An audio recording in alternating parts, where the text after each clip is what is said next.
সিদ্ধিদাতা গণেশের উৎপত্তি। কৈলাসে মা পার্বতী দ্বারপাল নন্দী থাকা সত্ত্বেও দেবী স্নান করার সময় হঠাৎ করে শিব নন্দীকে খুব ভর্ৎসনা করেছিলেন। দেবীর স্নানের জায়গায় যখন তখন ঢুকে পড়তেন, তাতে মা পার্বতী খুব বিরক্ত বোধ করতেন।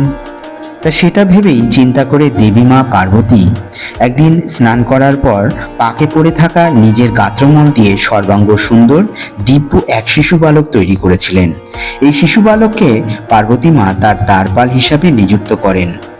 পার্বতী মা যতক্ষণ না আদেশ না দেবে ততক্ষণ না এই বালক সবাইকে দ্বারে ঢুকতে বাধা দেয়, অর্থাৎ পার্বতী মায়ের আদেশ পালন করছিলেন।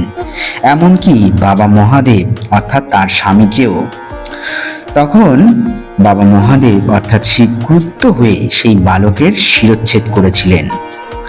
তখন সেই সময় জগৎপিতা ব্রহ্মা তিনি বলেছিলেন যে ঠিক আছে, এটার বিকল্প উপায় নিশ্চয়ই আছে।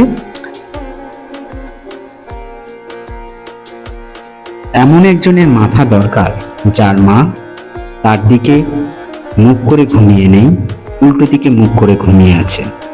সেই বাচ্চার মাথা এনে জড়িয়ে দিলে এটা ঠিক জোড়া লেগে যাবে। তারপরে এইভাবে সেটা করা হয়। সেই নিয়ম মতনই সূর্য ডোবার আগে সেটা করতে হবে, আর সেই মতনই সেটাই করা হয়েছিল। তাতে দেখা গেছিল যে পার্বতী মায়ের অনুরোধে তার ধরের সাথে একটি হাতির মুন্ড যুক্ত করে দেয়। তার নাম হয় তখন থেকেই গণেশ। বাবা মহাদেব তাকে আশীর্বাদ করেছিলেন এবং সমগ্র দেবতা তাকে বরদানও দিয়েছিলেন। সর্বাগ্যে পূজা গ্রহণ হয়।